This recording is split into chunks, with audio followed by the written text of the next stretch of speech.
Hey everyone, and welcome back to another video. Welcome back to r/FHOA, where we're back for part 2 of an epic story of one man fighting his local HOA and ultimately prevailing.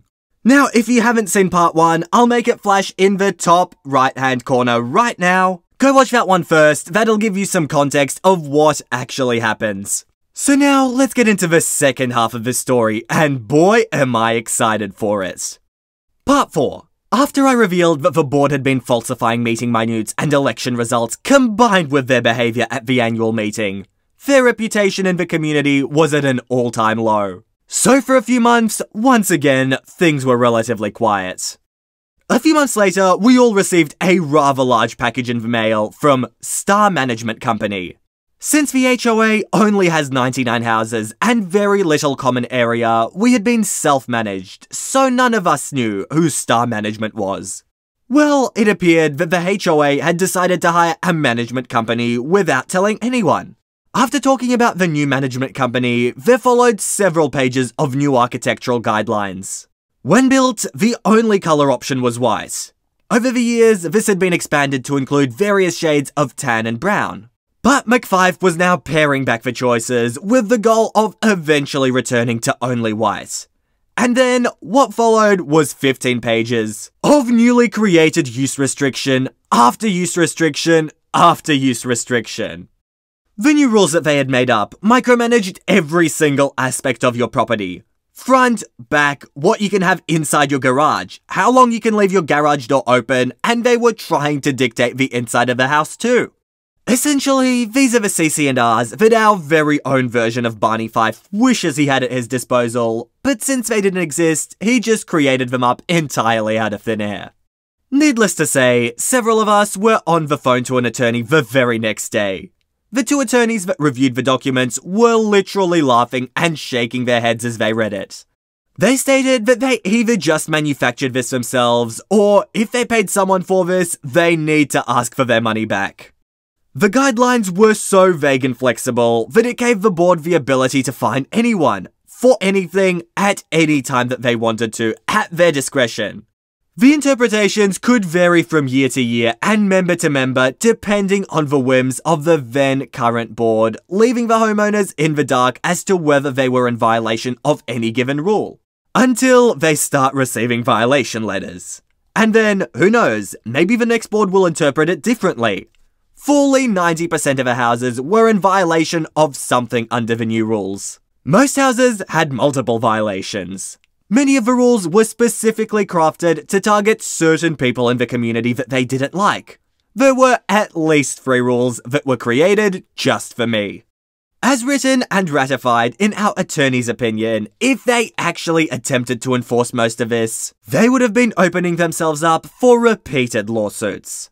In addition, the management company wasn't even going to be handling the billing. They were specifically hired by the board for the purpose of enforcing their new rules and assessing fines, because they didn't have the guts to face the homeowners themselves.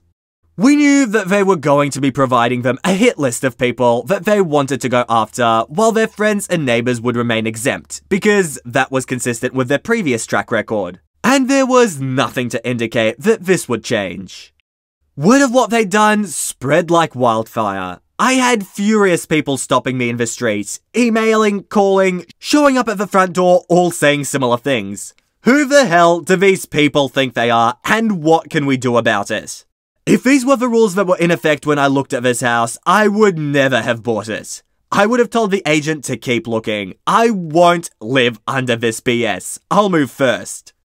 An open meeting was scheduled, and a few weeks out, we were all anticipating exactly what would transpire. Part 5. The Open Board Meeting. The board, the new management company that they had just hired to enforce all the fines that they planned on sending out, that they hired without our knowledge, and the HOA attorney, they always had a cop there as well, were all there in addition to at least 25 homeowners. As unhappy as the majority of the homeowners in attendance were, they were overall pretty respectful and reasonable. The board, their attorney, and the management company on the hand came off terribly. They were confrontational, arrogant, evasive, dismissive, and right from the start, clearly adopted an adversarial us versus them mentality. We really didn't have to say much, because their own words and demeanour turned more people against them than anything we could have said would. The first step towards removing the board is to have a petition signed by 25% of the homeowners calling for their removal. 25 people in our case. We already had the petitions prepared, and in the hallway after the meeting, we had furious people lining up and jostling for position to sign it. There were people in attendance that had never been to a board meeting in the 20 to 30 years that they've lived here, who showed up completely outraged by what has been transpiring. Of the 5 board members, one was our neighbour, and she was the only nice and reasonable one. One of our friends pulled her aside after the meeting and asked her if she was in agreement with what was going on. And she said, "No, I'm not any happier about this than you are." Our friend asked her why she was even on the board if she didn't have the spine to voice her opinion, and if she was just going to vote whichever way she was told to by McFife, and she may as well just resign. One of the homeowners does the bookkeeping, gets paid $6,000 a year for it too. He showed up late from work, was visibly angry, asked a few questions, was blown off by the board, and stormed out. My wife caught him outside, and he was the first to sign the petition for their removal. Off the top of my head, of the 25 residents in attendance, we obtained 22 signatures, not counting the board of course. The problem was that we knew for a fact that they would try to rig the election by stuffing the ballot box, making ballots disappear, try to schedule the meetings and subsequent election on a holiday to try to prevent us from getting the 20 attendees needed for a quorum for the removal of the board, and etc. To show you how out of control this is, the state law is that you have 21 days to contact the board to appeal a violation notice. They changed it to 5 days from the date of the violation. You actually have 5 days to contact them by certified mail, minus however long it took you to actually get the violation letter. So basically, they've all but eliminated the appeal process. It would seem to me that even if you were legitimately in violation of something, if they refused your hearing because it took you 7 days to contact them, that they would be in violation of the state law and that you could get off on a technicality. They couldn't or wouldn't give a straight answer to anything. The lawyer frequently got up and pontificated at length, deflecting the questions by droning on and on about something else. When asked about the questionable 5-day appeal process, or asked direct questions about the ludicrous new use restrictions and how they were going to enforce them, they gave vague, wishy-washy answers like, "Well, we'll consider it case by case. It's a living document subject to amending at any given time. We can't answer that, we'll have to play it by ear." In other words, we're just going to make it up as we go. Days after the meeting, when they found out that a petition was being circulated, they released another one of their infamous newsletters, which previously had been used as a sounding board by them to personally attack us for 9 months straight. It quickly degenerated into a 5-page hysterical rant, as they became more and more unhinged, which only confirmed everything that we'd been telling people for the previous 9 months. They carried on about how every board before they took over was derelict and incompetent. The community was spiraling into the toilet, and they heroically rode in and saved the day for us all. How this community survived for over 30 years without them, we'll never know. Our attorney described it as sanctimonious. They also featured my wife and I in another of their near-monthly personal attacks, essentially painting us out as absentee owners who have literally not done any maintenance to their property in a decade. Of course, none of these allegations have any basis in reality. Things ran far better under the previous boards, and we personally put in a good $50,000 into improvements to the property since we moved in, and had never paid a single penny in fines in 20 years of living in an HOA. The only reason that we didn't file a civil suit for defamation and harassment, as it would have been counterproductive to do so at the time, as the main goal was getting them removed. We eventually ended up getting 55 signatures out of 99 houses, well over the minimum 25 that we needed. For one reasonable board member that we knew resigned over the whole situation. The homeowner who'd been doing the bookkeeping resigned, and the management company that they hired us wanted out too. One of our friends called the management company, and they told her that they didn't feel that the board had been honest with them, and they saw that a large percentage of the homeowners were furious with the board, and they wanted out. The board was required by law to schedule a meeting where they would be voting to determine whether or not the remaining 4 board members would be removed or not. The board took a business-as-usual position and just stuck their heads in the sand, trying to act as if nothing was going on. We anticipated that they would try to push the meeting and vote out as long as possible, and hope that things cool down. People go out of town for the summer, and that maybe they can manage to avoid being removed if apathy sets in, and people won't show up to the meeting or bother to vote. We also knew that this was really only a short-term solution that basically just kicked the problem down the road for someone else to deal with later. Once things settle down, inevitably, homeowner complacency and apathy sets in. People don't go to the meetings, they don't vote in board elections, won't run for the board, and eventually the same idiots will get back on the board the same way that they got in the first place. They'll run uncontested. But in the short term, we still live there, and just trying to sell our house with those new rules in effect would make it more difficult. Early on, our attorney tried to reason with the board and their attorney, and they basically told us to go F off and challenged us to take them to court, not considering that we could just go the recall route and get them all removed. I did a search on the attorney that the board was using and found at least 4 articles where she had represented an HOA board against a lawsuit by the homeowners, so this is just what she does. After it all hit the fan, she lied to her boss in an email that I saw, trying to cover her tracks, and claimed that she wasn't kept informed of what the old board had been up to. The problem is that we had her on tape at one of the meetings, preaching at length, basically telling us and the board that this was a dictatorship and that they had the power to make up whatever they wanted. And there wasn't anything that we could do about it. How wrong they later found out they were. They're lucky that it didn't end up in court. We had concrete proof of the attorney's lies and the board meeting fraud and falsified meeting minutes and election results. And they knew that I knew all of the above, and they also knew that we weren't going to back down or go away, so they really had no other option than to follow through with the recall election. Part 6. In the weeks leading up to the recall election, they released a few more of their notorious newsletters, the last of which was a 4-page tirade, filled with the usual personal attacks that I had come to expect on a monthly basis now, along with fear-based attempts to scare people into not removing them, by claiming that the community would spiral into the toilet without them to lead us. It was filled with so many half-truths, things taken out of context, and outright lies, that it would take an hour to try address it all. They never showed up to the recall election, and the attorney and staff ran things. As expected, they tried to rig the election with bogus mail-in ballots.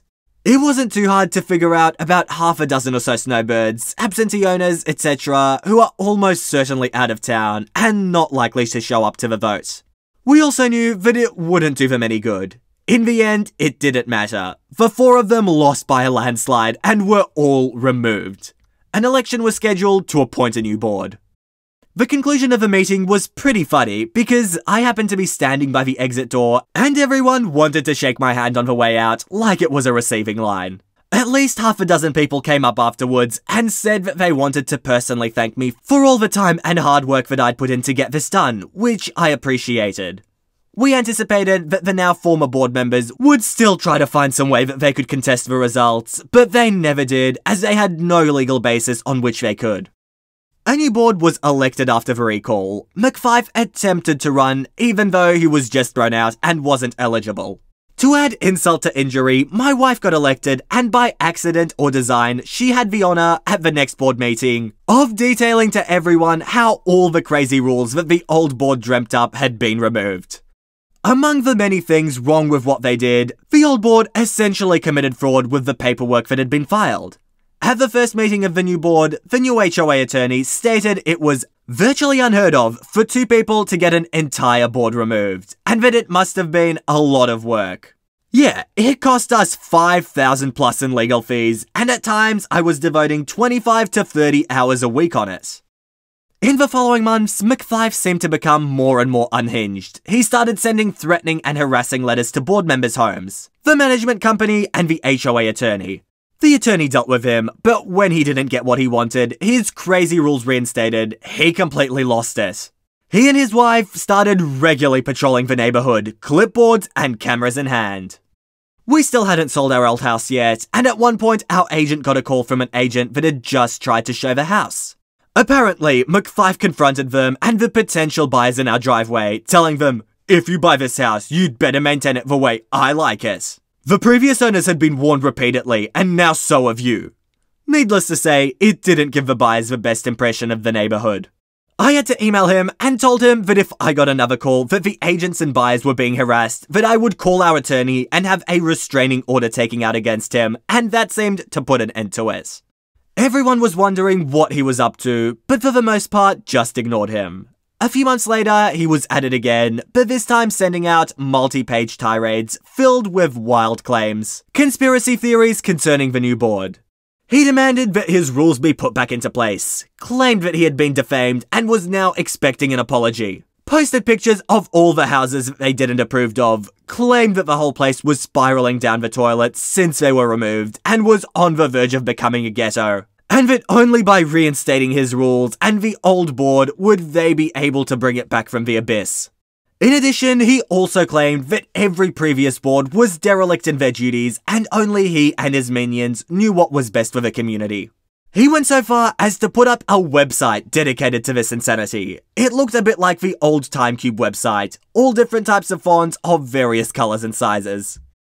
McFife was strutting around the neighborhood, extraordinarily pleased with himself, as if he had actually accomplished something significant. The rest of the neighborhood was not so impressed or pleased with it at all, particularly the homeowners whose houses were photographed and featured in the newsletter and website. To illustrate the level of dishonesty going on, one of the residents had a flat tire and had jacked up the car to put the spare on. McFife photographed the car on the jack and featured it to try and make it look as if it had been that way for months. The next board meeting was coming up, and I think that he had the idea that he was going to turn the community against the new board, but what he got was a room full of angry people who specifically showed up so that they could yell at him. Another of the former board members almost got into a fight at the end of the meeting with one of the other homeowners. For his part, McFife slunk out at the end of the meeting, getting cursed at by some of the residents as he left. His website wasn't up for very long, because the dummy posted videos that he had taken of the last few board meetings online without permission, so we were able to get his domain name taken away. But you apparently can't keep a good cook down, because McFife was undeterred, and he and one of his minions ran for the board again at the next election. Out of the 30 votes cast, he and his puppet only received 3 votes. He pretty much dug his own grave with that last newsletter and the website. What little support that he may have had was now gone, and he and his wife were officially the pariahs of the neighborhood. At the end of the meeting, he got up with a prepared statement that he had copies of for anyone who wanted it. My wife had had enough and wasn't going to be subjected to any more of this nuts rambling, so she just got up and said, "That's it, I'm officially done with this," and walked out since her duties as secretary were over. Of course, I don't doubt that he'll try again next year, but it's no longer our problem since we finally did sell our old house. Alright, and post number 7 is just a summary of everything that happened and a summary of OP's experience with the board. This video has gone on for way too long already, so I'll just leave a link to it in the comments down below if you want to have a look. But otherwise, this story is absolutely awesome. This is what I come to Reddit for, and hopefully what you come to my channel for. If you enjoyed this video, make sure to hit that like button for many more videos just like this one, and subscribe to the channel for Reddit videos 3 times every week. But with that said, guys, that is it from me. I hope you all enjoyed, and all I want to do is see you all here next time. See you later, guys.